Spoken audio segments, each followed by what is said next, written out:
She's sick and must be fired immediately. After Sophie Cunningham got violently clotheslined by DiJonai Carrington, Fever coach Stephanie White triggered a wildfire by defending the attacker. But Caitlin Clark and this squad won't back down. So let's go back once again to the first quarter of that game, because this is the foul. Let's run the video here, please, producers. DiJonai Carrington was assessed a flagrant 2 for this play on Sophie Cunningham.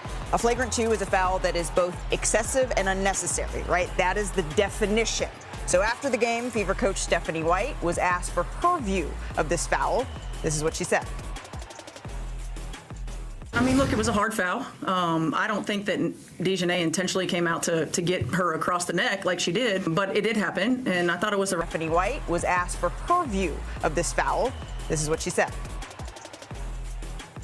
I mean, look, it was a hard foul. I don't think that DiJonai intentionally came out to get her across the neck like she did, but it did happen, and I thought it was the right call. One of the things about Nay is that she's going to play her butt off, man. She's going to compete. Nobody's going to go walking in for a layup, and so I don't oppose the hard foul, but I also don't think that she intentionally went for the neck.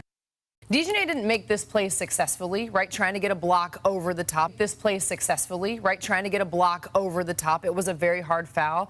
DiJonai has made this play successfully so many times throughout her career. No matter what team she has played on, we have seen DiJonai make transition blocks. Right. So to me, I understand it was called a flagrant 2. I wouldn't have been mad if it was called a flagrant 1, because I do think she was making a basketball play.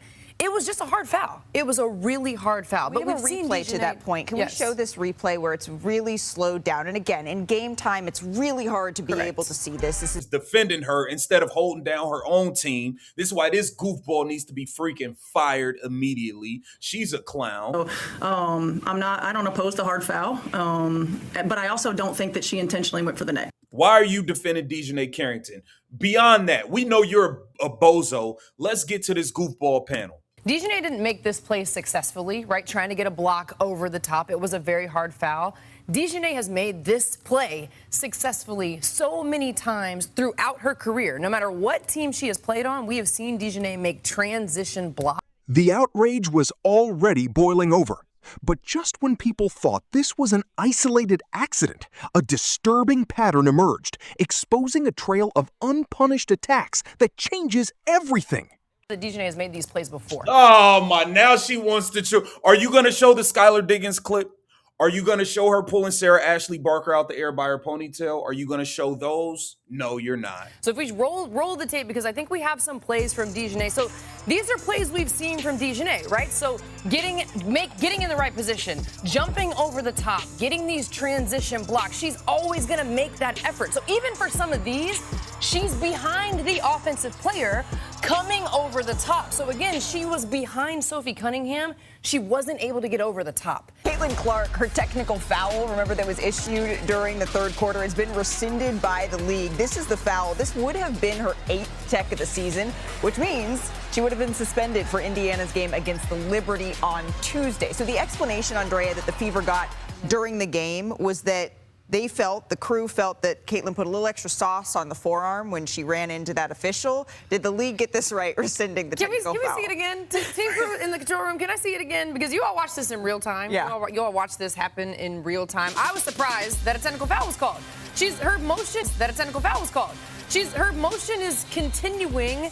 I don't feel like she's pushing off. No. I'm like, what? Unless she said something, and now it's going to be she said. That's what it was for me. Yeah, but now you're in a tough spot, because if Caitlin, of course, is going to say, I didn't say anything, and the ref is, now it's what happened here. But to me, if you're blaming it on that push-off, they needed to take that technical foul back. Caitlin likes to talk her talk. And so when we watched the video and she said nothing, I was like, there's nothing there.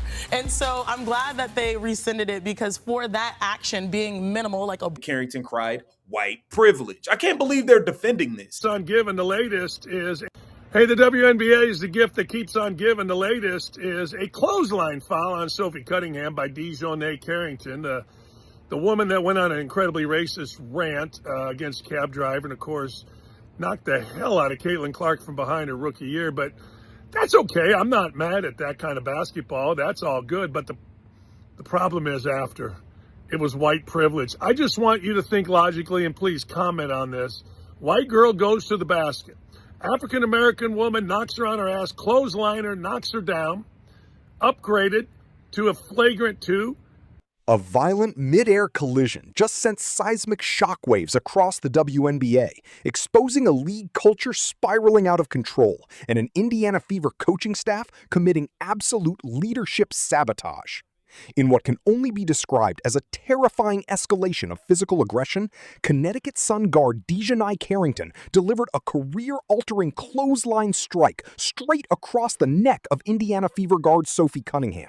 As Cunningham elevated in transition for a routine layup, Carrington arrived late from behind, extending her forearm directly into Cunningham's head and neck, slamming her onto the hardwood in an absolute nightmare fall. Officials on the floor needed only one look at the replay monitor before immediately issuing a flagrant 2 penalty and ejecting Carrington from the building. The raw, brutal reality of that foul left fans in shock, but what unfolded in the aftermath proved far more destructive to the Indiana Fever franchise. Instead of rallying behind her locker room, Indiana head coach Stephanie White stepped up to the post-game podium and unleashed a masterclass in front office incompetence and psychological betrayal. Rather than demanding accountability for a dangerous foul that could have severely injured her starting guard, Coach White shockingly defended Carrington, claiming she wasn't intentionally targeting the neck and dismissing the strike as merely a hard basketball play. That spineless posture ignited an instant firestorm. When a head coach publicly excuses a violent attack on her own athlete to appease rival narratives, she commits franchise suicide. Player trust dissolves, team chemistry implodes, and the entire locker room is left completely defenseless against hostile league elements. The corporate media circus was quick to double down on the cover-up. Over on ESPN's WNBA Countdown, analyst Andrea Carter and the broadcast panel embarked on a bizarre campaign to sanitize Carrington's hit. Carter openly argued that a flagrant 1 penalty would have sufficed, insisting Carrington was simply making a legitimate play on the ball that happened to swing high. This corporate gaslighting completely ignored the reckless mechanics of the play. When an athlete arrives late from a blind angle and makes primary contact above the shoulders of an airborne player, it is the textbook definition of excessive and unnecessary force. Yet, mainstream networks continue to twist reality, creating a toxic double standard where Fever players are expected to absorb brutal physical punishment while the media coddles the aggressors. This corporate protectionism reached its breaking point as prominent sports critics and independent analysts revolted.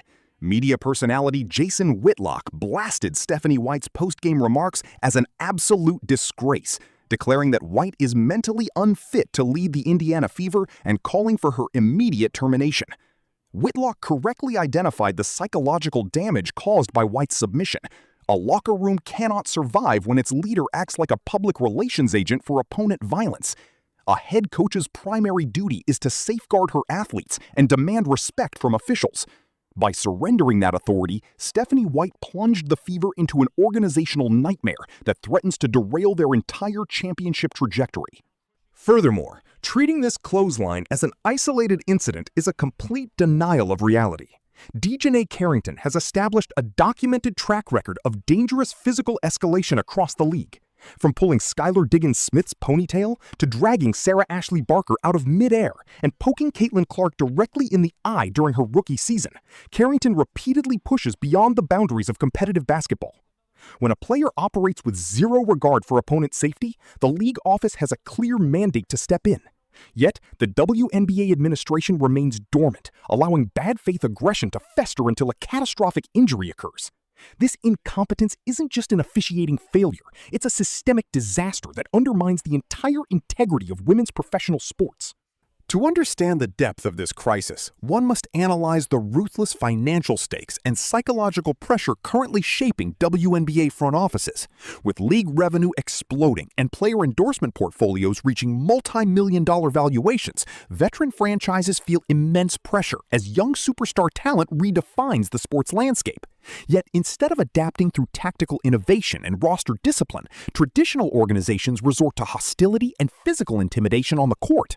When front offices fail to manage salary cap space and roster construction properly, they fall into cap space hell, relying on cheap tactics to disrupt superior opponents. The failure of administrative leadership to punish repeated offenses creates a lawless environment where star athletes risk career-ending injuries every single night. This administrative lawlessness is further compounded by the silent complicity of player union representatives and league executives. When violent altercations take place on live television, union leadership often remains silent to avoid internal factional conflict, leaving individual athletes to fend for themselves in an increasingly hostile environment. This refusal to enforce strict player safety standards creates a chaotic workplace where player union solidarity dissolves into factional infighting and ruthless posturing. Instead of establishing clear boundaries against physical abuse, the league allows dangerous precedents to take root, signaling to every aggressive enforcer that violent hits will carry zero long-term consequences. Meanwhile, Caitlin Clark and Sophie Cunningham continue to navigate a relentless gauntlet of officiating bias and administrative hostility. Earlier in the week, game officials slapped Clark with her 8th technical foul of the season for minimal contact with a referee, a whistle that would have triggered an automatic one-game suspension against the New York Liberty. Only after intense public blowback did the WNBA league office step in to rescind the technical foul, admitting the call on the floor was completely baseless. This constant push and pull reveals a league administration spiraling in confusion, eager to penalize star power with hair-trigger whistles while turning a blind eye to physical assaults on the court. The media discourse surrounding these incidents has degenerated into a complete circus. Sports host Dan Dakich exposed the ultimate absurdity when certain commentators attempted to spin Carrington's Flagrant 2 ejection into a narrative of white privilege. Dakich dismantled the claim, pointing out the sheer insanity of transforming a dangerous clothesline foul into a racial grievance. This weaponized media spin is designed to distract from front office failures and protect protected figures at all costs. But fans are no longer buying the deception. The ratings collapse of corporate pregame panels and the explosion of independent sports channels prove that audiences see right through the corporate narrative manipulation. Ultimately, the Indiana Fever find themselves at a critical crossroad. Caitlin Clark and Sophie Cunningham possess the generational talent and relentless competitive grit required to conquer the league, but they cannot win if their own head coach undermines them from within. Stephanie White's failure to stand up for Cunningham isn't just a tactical error, it's a fatal flaw in leadership that signals to every opponent in the WNBA that Indiana is open season for dirty hits. If management fails to hold the coaching staff accountable, this promising season will end in cap space hell and complete organizational collapse. When a head coach chooses media approval over the safety and respect of her own locker room, the franchise is already dead on arrival. So let's put it directly to the fans who actually watch the tape and care about the truth. Is Stephanie White's defense of DiJonai Carrington an unforgivable betrayal that warrants her immediate firing? Or was she simply trying to diffuse a toxic media narrative? Drop your unfiltered thoughts in the comments below. Hit that like button and subscribe for the most ruthless sports breakdowns on YouTube. Thanks for watching Basketball Central. What do you think about today's story? Do you agree with our take or do you see it differently? Let us know in the comments. We read them all and love hearing your opinions. If you enjoyed this video, don't forget to hit the like button, subscribe to Basketball Central, and turn on notifications so you never miss the latest WNBA news, breaking stories, and in-depth analysis. Thanks for watching, and we'll see you in the next one.